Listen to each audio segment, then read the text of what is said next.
Boa noite, bom dia, Shavua Tov, uma boa semana para todos, Shabbat Shalom, Mashiach Now, redenção completa, verdadeira, definitiva para o mundo inteiro, aqui agora já. A pergunta da semana é muito interessante.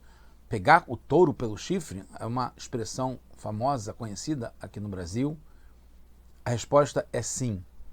Tanto o touro, que é um bicho forte, difícil, quanto pelo seu chifre, pela parte mais em cima dele, mais superior. A gente está no projeto Likutei Sichot. Esse é o volume 28 dos livros do Rebbe de Lubavitch, com seus discursos racídicos. Essa é Parashat Shelach, que fala sobre os espiões, os Meraglim, que resolveram espionar a terra de Israel e não entrar naquele momento. Essa é a primeira Sirá, Sirá número 1. A gente está no livro Bamidbar, é o capítulo 13. Então, fala que depois da história que Moshe resolveu, aceitou mandar os espiões, eles foram pelo Negev, foram até o norte, etc e tal.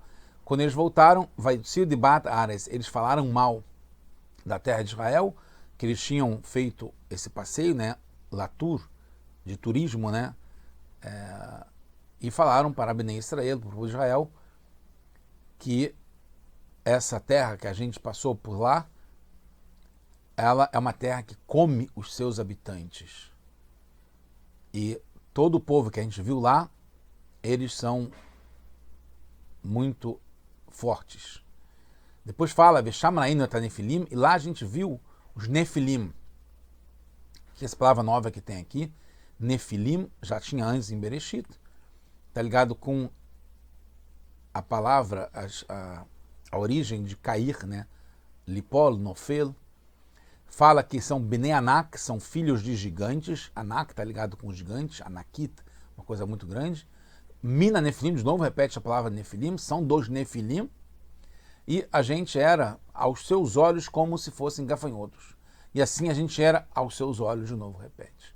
Urashi explica esse versículo 33 e fala que são os Nefilim, são gigantes. E depois fala que são os filhos de Shem Hazai e Azael, que eles caíram dos céus na época da geração de Enós. Os comentaristas perguntam, quer dizer, eles respondem por que Rashi quis explicar desse modo, e eles falam que foi porque aparece a palavra aqui, Nefilim, 2 vezes. Então é estranho. Por que tem 2 vezes? Então quer dizer que tem uma diferença de significado entre elas. Na primeira vez tem a ver com os gigantes, por isso fala Anakim, e depois que tem a ver com o que Rashi explicou em Bereshit, no capítulo 6, Hanefilim Ayubanes Bemei Haem. Esses gigantes estavam na terra naquela época. E o Rashi explica nesse versículo 4 do capítulo 6, quem são os Nefilim? Eles são aqueles que caíram e fizeram o mundo cair. E na linguagem hebraica é gigantes, como a gente falou, Anakim. E a segunda vez que aparece Mina Nefilim, que vem dos Nefilim, tem uma linguagem de queda, que caíram dos céus, na Flumina Shamayim, caíram dos céus. Então, os espiões viram os gigantes, que são descendentes daqueles que caíram dos céus, que são os nomes Shem Hazi e Azael. A pergunta é, por que é importante saber no sentido literal da Torá, no Pshat, que, primeiro, os Nefilim que caíram dos céus se chamam Shem Hazi e Azael. O que importa saber os nomes deles? É interessante, mas por que importa? Segundo, que eram da geração de Enós. É um detalhe, né, no sentido literal, qual a importância? No Bereshit, no primeiro livro, primeira Parashá, Urashi não fala o nome deles, na verdade é em Noah que tem isso, né? Não fala o nome deles, e se lá não menciona, por que justamente aqui agora vai falar quais são, entre parênteses, os nomes dos Nefilim, que está falando sobre aquela época lá. Tem 2 opiniões sobre os nomes dos Nefilim. No Tratado de Yomá fala Azael e Uza. 2 nomes. Assim como em outros lugares. No Tirgum Natan fala que é Shem Hazik, como está no nosso Parashá, mas também Uziel, diferente.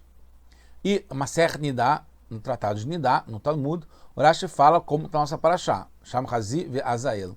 Por que assim? Tem uma diferença entre os 2 comentários do Rashi sobre os Nefilim. Nossa Parashá fala, Nafum e Nashamais caíram dos céus, e lá fala que eles caíram e fizeram o mundo cair. Em princípio, significa que eles caíram do mundo, que seria como o Rashi explica em seguida, causaram a queda do mundo, como está em Bereshit. Tem comentaristas que falam que a intenção do Rashi de falar que caíram do mundo é caíram do mundo superior. Então aqui está a nossa Parashá, que eles caíram dos céus. Mas não tem qualquer indício disso na linguagem do Rashi, que está ligado com o mundo superior. E por que o Rashi muda o seu comentário, falando primeiro de um jeito e agora falando de outro? Segundo o Rashi em Bereshit, os Nefilim, esses que caíram, eram seres humanos, sem nenhuma relação com anjos ou céus. E com os seus pecados, eles caíram e fizeram o mundo cair. Nossa Parashá, eles viram anjos. Por quê?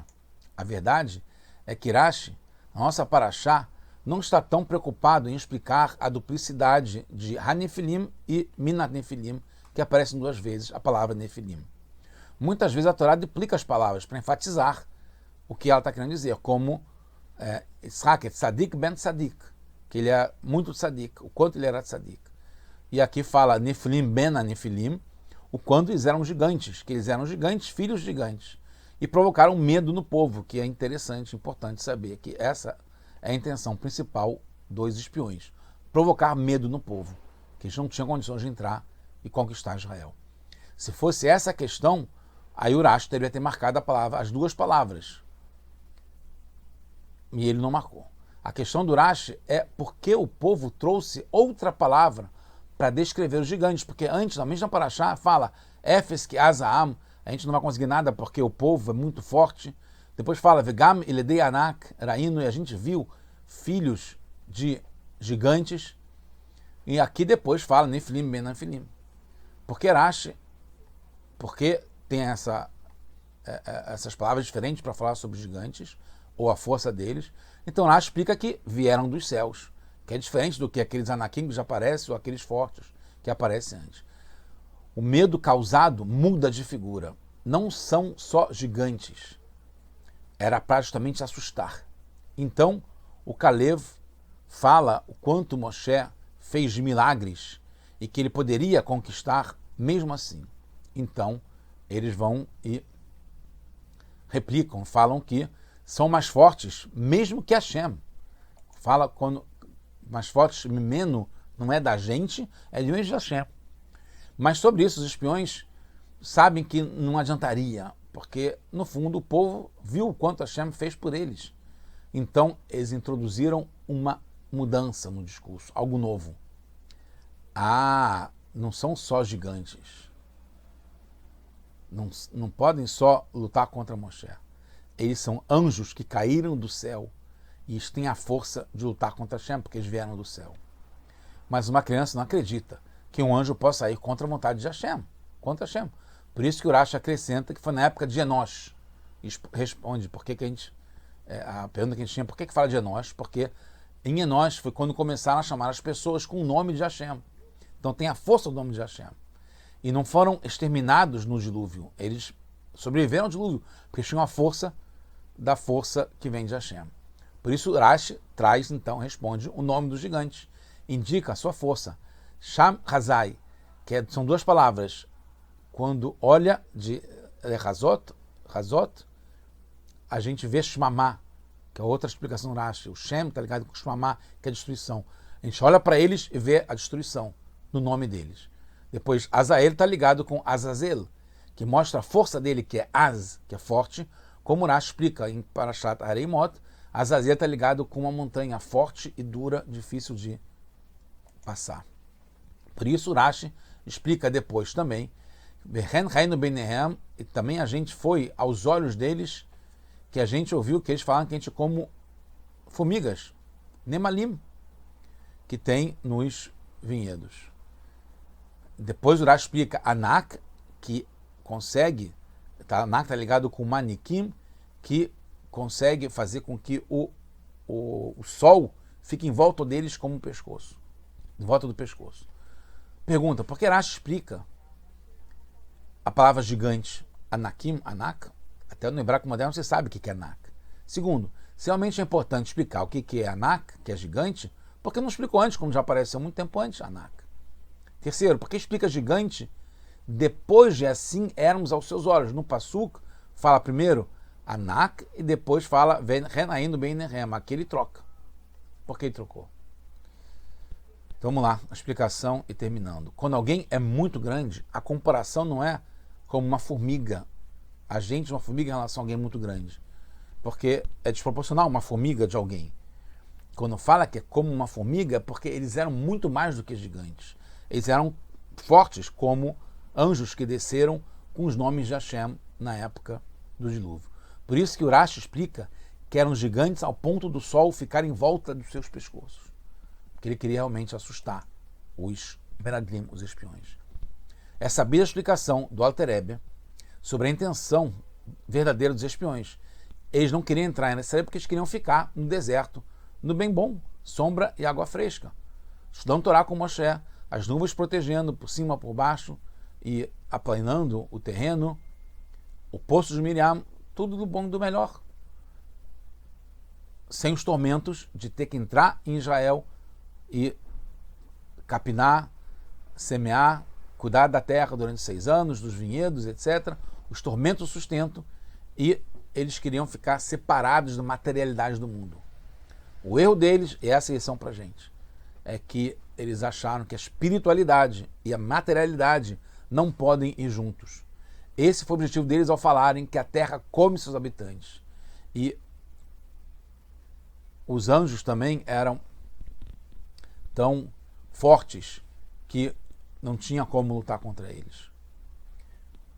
A comparação é porque os anjos lá no começo eles tiveram boa atenção.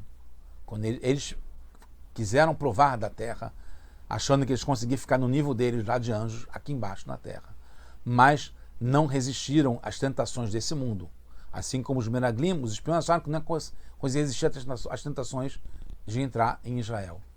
E aí os anjos caíram de nível, se afundaram, despencaram, porque não conseguiram ficar com o nível de antes. Eles foram até o máximo, lá embaixo. Os Meraglim estavam dando essa pista, essa dica, que eles também iam acabar ficando como esses anjos que caíram na materialidade do mundo, que a gente não consegue aguentar essas tentações. Foi isso que Yeshua e Caleb responderam: podemos pegar o touro pelo chifre, a gente aguenta a terra de Israel, a gente aguenta essas tentações, a gente é mais forte do que os anjos. Como eles falam, Im Hafez Banu, Hashem quer a gente, ele tem essa vontade para a gente. Se Hashem quer a gente nessa missão, ele vai levar a gente para lá e a gente vai conseguir ganhar, conquistar, e Hashem vai dar para a gente a terra de presente, a terra que é de doce, mel e leite. Hashem tem prazer no nosso serviço, então ele dá força para a gente. A gente tem mais preparo que os anjos para vencer. Nós somos um com Hashem, podendo juntar opostos de materialidade e espiritualidade. E vamos fazer esse mundo aqui embaixo, uma moradia para Hashem, com Mashiach, now, agora, já. Shabbat Shalom, tudo de bom.